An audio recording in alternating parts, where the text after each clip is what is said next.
essa história muito triste de um menino escravizado. Houve uma época no Brasil em que buscávamos pessoas lá na África para torná-las escravas. Elas iriam trabalhar e não iriam ganhar nada em troca. Então, é ele contando a história dele. Ele diz que ele era escravo, ele trabalhava, ele era usado.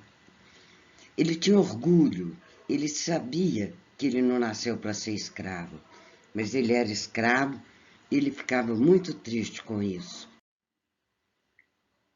Ele nasceu na senzala, que era a casa onde moravam os escravos. Quando ele era pequeno, enquanto ele tinha 2, 3, 4 anos, ele vivia livre. Ele corria, ele brincava, ele era feliz. Aos 6 anos, ele teve que começar a trabalhar. Ele começou numa venda.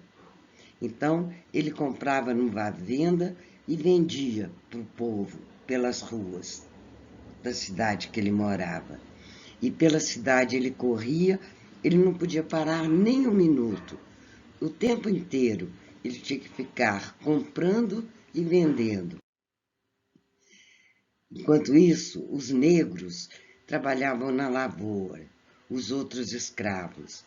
Ele via os irmãos dele trabalhando a troco de nada, sem salário, sem lar, sem paz. Ele via que o seu povo era escravizado. O serviço dele naquela época era compra e venda. Era um serviço muito simples, talvez o menos importante, mas mesmo assim, se houvesse algum engano, se ele parasse ou errasse, ele apanhava e sofria muito com isso. Ele sentia muita saudade do tempo em que ele não precisava de trabalhar, que ele vivia livre, mas ele não podia mais. Ele tinha que acordar muito cedo e sair para trabalhar. Como ele acordava muito cedo e saía muito cedo da senzala, ele recebeu o nome de orvalho, porque o orvalho é aquela aguinha que cai durante a noite e fica sobre as folhas. O nome dele era Orvalho porque ele acordava muito cedo. Aos 8 anos, ele parou de vender. Ele foi trabalhar no garimpo de ouro e pedras preciosas. Ele tinha que encontrar a pedra brilhante para ganhar comida. Ele não encontrava a terra, a pedra, aí ele apanhava. Ele enfraqueceu, ficou com menos saúde. Se ele não encontrasse pedras, ele apanhava e o corpo e a alma dele sangravam. Ele era um menino muito triste quando ele tinha 8 anos. A única coisa que consolava ele era o carinho da mãe dele. A mãe dele era lavadeira.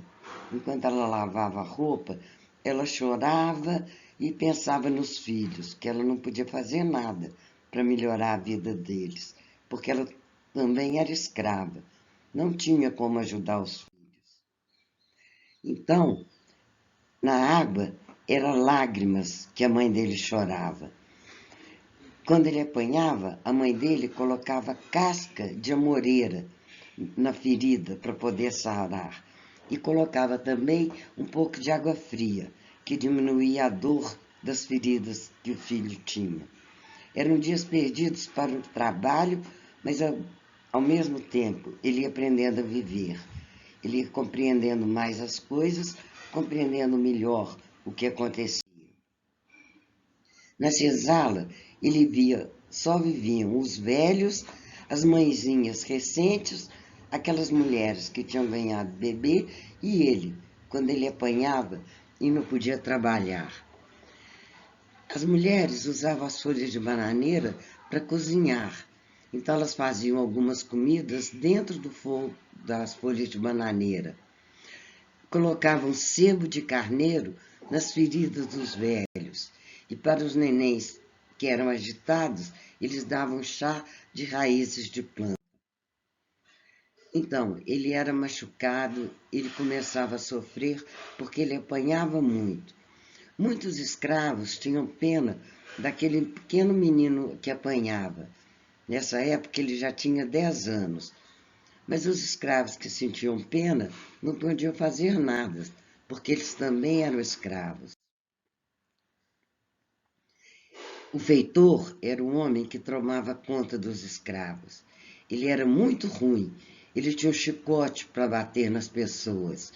Ele sabia que as pessoas passavam sede, cansaço, que tinham o corpo cansado e não conseguiam produzir. Mas mesmo assim, ele batia, não deixava as pessoas beberem água, e a sede que as pessoas sentiam era uma verdadeira tortura. O tempo passou, ele continuava naquela luta, e não havia como ele descansar e nem beber água. E ele sofria muito por isso, porque na verdade ele era uma criança. O dono dos escravos era um homem muito ruim. Ele sabia que os escravos apanhavam e deixava. Ele não fazia nada para proteger os escravos. Mas acontece que ele morreu sozinho, abandonado. Ele era rico, tinha muito dinheiro, mas morreu sozinho, numa casa muito grande e rica. O que adiantou aquele dinheiro todo? Na verdade, os senhores escravos eram iguais. Eles eram filhos do mesmo Deus. Quando Orvalho fez 12 anos, ele conheceu uma menina que morava na senzala. E ele se apaixonou por ela. E ela se apaixonou por ele. Essa foi uma época muito feliz na vida do Orvalho. Como ele estava apaixonado, ele não sentia mais tantas dores, mesmo que ele apanhasse. Ele pensava só na namorada dele e ele sofria muito menos. Então, durante a noite, ele sonhava com a menina, ele sofria menos. O horror e a morte já não magoavam tanto Orvalho, porque ele estava apaixonado. Ele via ela via ele, e os dois eram felizes. Mas nesse tempo aconteceu uma coisa muito triste. Orvalho foi vendido. Como ele foi vendido, ele teve que ir embora. Ele abandonou as pessoas que ele mais amava, que era a mãe e a neguinha. Foi uma época de ódio, revolta, com saudade que ele sentia da mãe e da namorada. Revolta, sangue, e ele queria vingança. Ele não se conformava em ter sido afastado das pessoas que ele amava. Ele tinha pensamentos turvos, ele ficou semi-louco de sofrimento. Mas ele sabia que uma hora ia chegar, que aquele sofrimento não seria para sempre. Ele vivia sozinho. Ele era tão revoltado que ele não se aproximava de ninguém. No fim, as pessoas da nova fazenda, os escravos, da nova fazenda, aceitaram que ele ficasse sozinho. Ele ouvia, via, mas nada atingia dele. No começo, tentaram se aproximar dele, mas como viram que não era possível, aceitaram. E ele ficou lá, sozinho e quieto, de noite na senzala. Ele odiava a tudo e a todos. Ele ouvia os cantos, as rezas, ele via as festas, mas não participava de nada, por causa da saudade que ele sentia da mãe e da neguinha dele. Os anos foram se passando. Ele trabalhando, 20 anos passaram. E ele daquele jeito, quieto, sempre com saudade. Ele ouvia, chorava, havia outra coisa, mas ele não sabia como fugir. Ele gritava, urrava, desesperado de saudade. Apanhava, mas não tinha como fugir.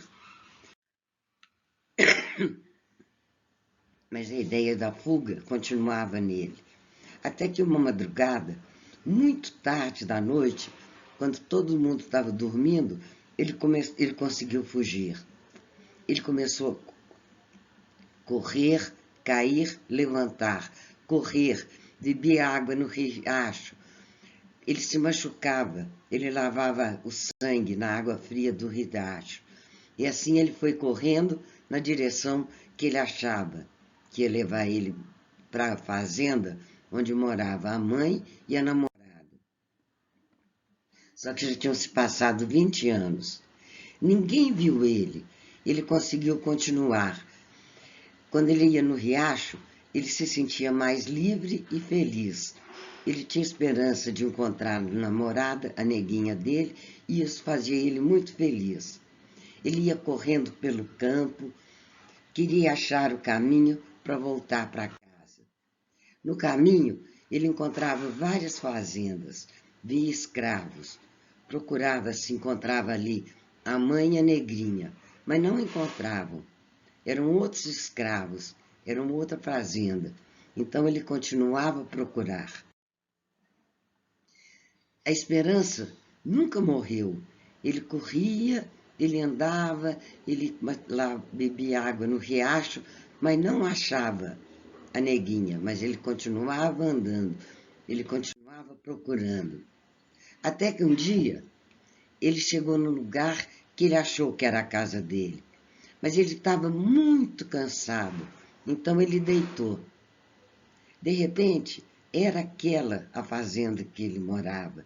A neguinha e a mãe estavam lá, mas acontece que ele estava tão cansado que quando ele chegou lá, ele morreu.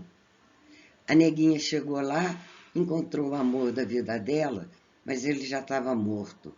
A neguinha sofreu demais e ficou louca de dor. A mãe também.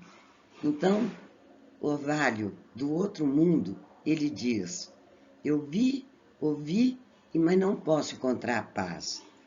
Como ele sabia que ele tinha morrido e não iria mais estar com a velhinha, mesmo depois de morto, ele continuou sofrendo.